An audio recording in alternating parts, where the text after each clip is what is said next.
გამარჯობა. მე იორეკი ვარ და ესაა ქართული ამბები. პირველ რიგში დიდი მადლობა მინდა გადაგიხადოთ გამოხმაურებისთვის, ლაიქებისთვის და კომენტარებისთვის. გამოიწერეთ არხი და ვიმეგობროთ YouTube-ზე. ვინ იყვნენ სინამდვილეში ილია ჭავჭავაძის ნაწარმოების პერსონაჟები? ამ ამბავში ილია ჭავჭავაძის კაცია ადამიანის პერსონაჟებზე, ლუარსაბზე და დარეჯანზე გიამბობთ. ილიას ეს პერსონაჟები რეალური ადამიანები არიან. ცოლ-ქმარი ავალიშვილები, ჩუმლაყელები იყვნენ.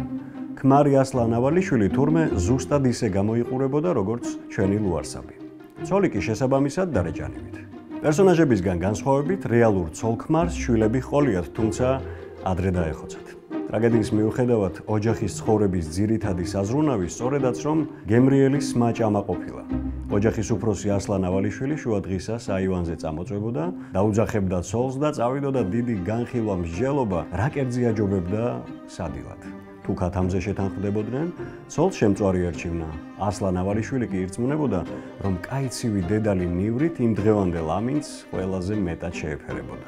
სანამ სადილი მომზადდებოდა, ასლან ავალიშვილი რამდენიმე ჭიქა ღვინოსაც ეახლებოდა და ხმამაღლა იძახდა: "მადერა, სწორედაც რომ მადერა, თქვენ მამზემ." თუ რამე დასჭირდებოდათ ქალაქში, შეაბამდნენ ცხენს ურემში და ჩამოაფარებდნენ ჩარლახს. კნეინა ურემზე იჯდა, ასლანი კი ცხენზე შემოჯდებოდა და მიდიოდნენ ყვარელში. უყურა ილია ჭავჭავაძემ ამ ცოლ-ქმარს უყურა და ცოტახანში ქართველმა მკითხველმა ლიტერატურის შესანიშნავი ნიმუში იხილა. კაცია ადამიანი. ვინ იყო კაკო ყაჩაღი? კაკო ყაჩაღი ხომ ყველას გვახსოვს, არა? რა თქმა უნდა, ილია ჭავჭავაძის პოემიდან გვახსოვს. თუმცა ასეთი კაცი ნამდვილად არსებობდა. კარდენახელი გლეხი იყო და გვარად გაუხარაშვილი გახლდათ.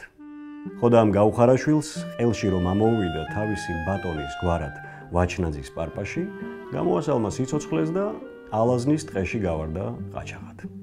ერთხელ ილია ჭავჭავაძე სტუმრად მიდიოდა კარდენახში და გზად სწორედ ეს ტყე უნდა გაევლო, სადაც გაუხარაშვილი აწიოკებდა ყველაფერს. ჩასაფრებულ ყაჩაღს ძალიან გაუხარდა თავადის ეტლი რომ დაინახა. თავადებზე გამწარებულ კაცს მეტი რა უნდოდა არა? თუმცა როცა გაიგო რომ გზავრი თვით ილია ჭავჭავაძე იყო, თოფი დაუშვა და მორიდებით თავისთან მიიპატიჟა. არადა კაცმა, რომელსაც ყველაფერი წაართვა ბატონყმურმა წყობამ, ღია ცის ქვეშ დატოვა და ყაჩაღობისთვის გაიმეტა ახალგაზრდა კაცი, ადამიანმა, რომელსაც ერთი სული ჰქონდა ვინმე დიდგვაროვანი შეხვედროდა და შური ეძია, ილიას არათუ არაფერი დაუშავა. პირიქით, თავი დაუკრა და სთხოვა მცირე ვახშამზე დაწვეოდა. ჯერ კიდევ ვერ წარმოგვიდგენია რამხელა ადამიანი იყო ილია. როგორც იხსენებენ, თურმე იმ საღამოს გაუხარაშვილმა გვარიანად გამოათრო ილია. ახლა კარდენახში რა ხდება? გაშლილია სუფრა ზღაპრული, ილია ჭავჭავაძეს ელოდებიან ბოლო-ბოლო სტუმრად. აბა შემწვარი, აბა მოხრაკული, აბა ცივი ღვინო. ამ დროს კი ილია ზის ტყეში ვიღაც ყაჩაღთან ერთად და სვამს. რა უნდა ეკნათ რა? დაურეკავდნენ თუ რა? გვიან ღამით, როცა მასპინძლებს ილიას სტუმრობის იმედი გადაეწურათ, ურემიც გამოჩნდა. ხელახლა დაფაცულდნენ მასპინძლები და კერძების შეცხელება დაიწყეს. ილია კი შესულა სახლში და ერთადერთი რამე უთხოვია: "ვეხვეწებით სადმე დამაძინეთ." ქართველი პავლიკა მოროზოვი. სხვადასხვა ძალიან კარგი ამბები მაქვს საბჭოთა საქართველოდან და ნელ-ნელა მოგიყვებით. დღეს ვისაუბროთ ქართველ პავლიკა მოროზოვზე. პავლიკა მოროზოვი ხომ იცით არა?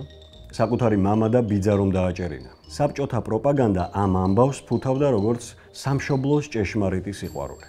ეს ამბავი კი სოხუმში მოხდა. სოხუმის მერვე რუსულ სკოლაში სწავლობდა ერთი პატარა შალიკო ბიჭიკაშვილი.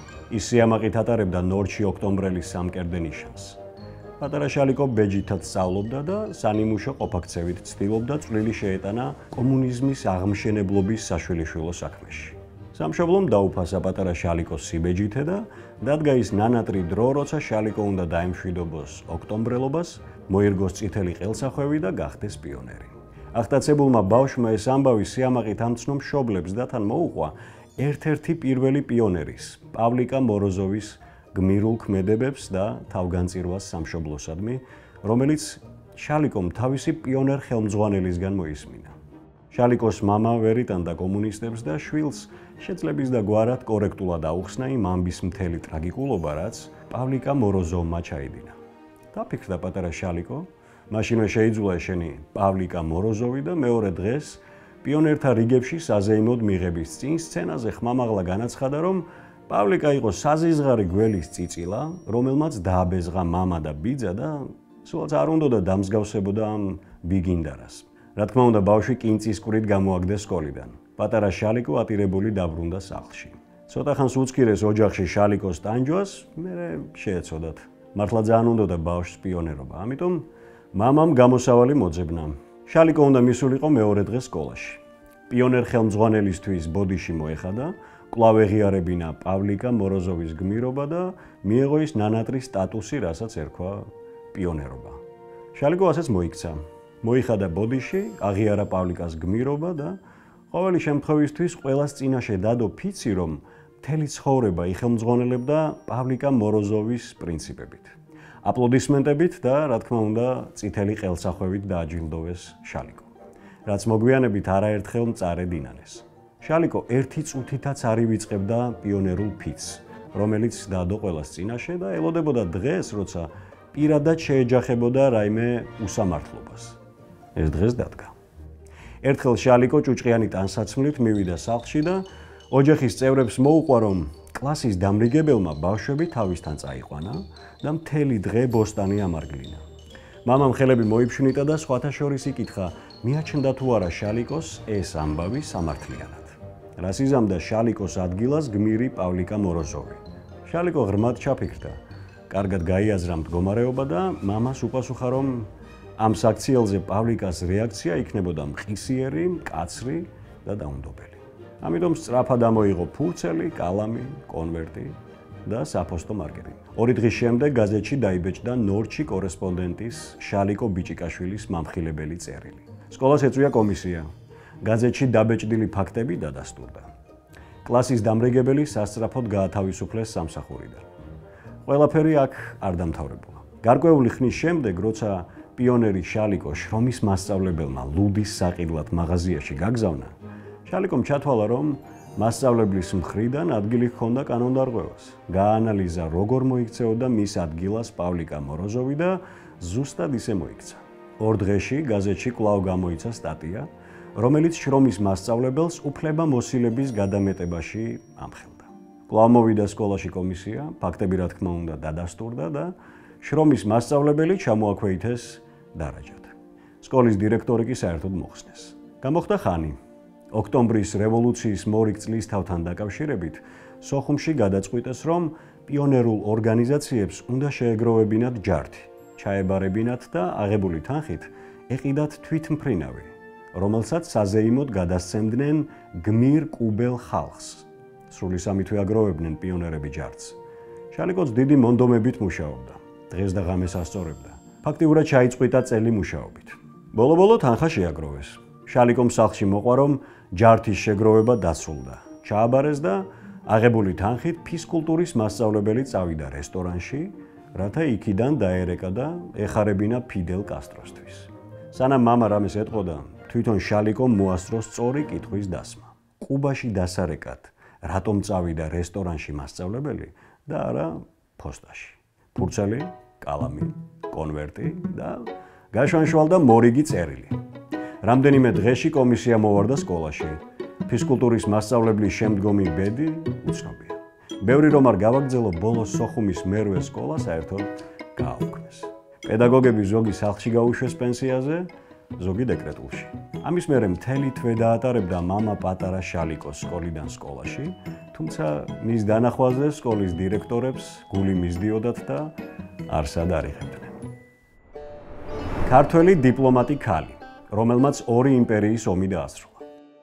გულჩარა ბაგრატიონი იყო ასეთი ქართველი დიპლომატი ქალი. ის ქართლის მეფის დავით მეათის ქალიშვილი იყო. სიმონ მეფის შვილიშვილი. როდესაც 1600 წელს ოსმალებმა სვიმონ მეფე ტყვედ ჩაიგდეს, ქართველებმა ენერგიული ზომები მიიღეს მეფის გამოსახსნელად და სტამბოლში გაგზავნეს დელეგაცია. დელეგაციაში გულჩარა ბაგრატიონიც იყო. ახალგაზრდა ქალი წავიდა პაპის გამოსახსნელად. ქალის სილამაზეზე, გონიერებაზე, დიპლომატიურ ნიჭზე აღფრთოვანებით საუბრობდნენ მაშინდელი სულთნის კარზე მყოფი საფრანგეთის, პორტუგალიის, ვენეციის ელჩები. ოსმალეთის იმპერიის ისტორიაში ვკითხულობთ, რომ საქართველოს ელჩმა თავისი სილამაზით, ბრწყინვალებით და მჭერმეტყველებით კონსტანტინოპოლი განაცვიფრა. ქართველმა დიპლომატმა ქალმა ჭკუა იხმარა და იცით ვის დაუახლოვდა ყველაზე მეტად სულთნის კარზე? სულთან მეჰმედის დედას. ამ ქალბატონს მართლაც რომ უზარმაზარი გავლენა ჰქონია სასახლის კარზე. და დაუდაქალდა სულთნის დედას ჩვენი გულჩარა და თავიც ძალიან შეაყვარა. იმდენი მოახერხა ახალგაზრდა ქალმა რომ პაპა გაათავისუფლა და მასთან ერთად წამოვიდა ოსმალეთიდან. თუმცა სვიმონი მალევე მიაბრუნეს უკან. გულჩარას კი ახალი მისია ერგო. ზავის დადება სპარსეთსა და ოსმალეთს შორის. ისიც დიდი ენერგიით და მონდომებით შეუდგა ურთულეს საქმეს. ორი მოსისხლე მტრის სპარსეთის და ოსმალეთის დაზავებას. რამდენჯერმე შეხვდა გულჩარა სპარსეთის შაჰს. ასევე არაერთგზის მოუწია სულთანთან შეხვედრა. საბოლოოდ კი მოახერხა და 1612 წელს ამ ორ უზარმაზარ სახელმწიფოს შორის ზავის პირობები შეათანხმა. ასეთი მაგარი ქალები გყავდნენ ჩვენ და გყავს ახლაც. დღეისათვის სულ ეს იყო. თუ მოგეწონათ ამბები, დაალაიქეთ ეს ვიდეო, გამოიწერეთ არხი. თითოეული თქვენი აქტივობა მოტივაციას მატებს მეც. დამიწერეთ კომენტარები რა მოგეწონათ, რა არა. როგორ ამბებზე გავამახვილო ყურადღება და ასე შემდეგ. დროებით.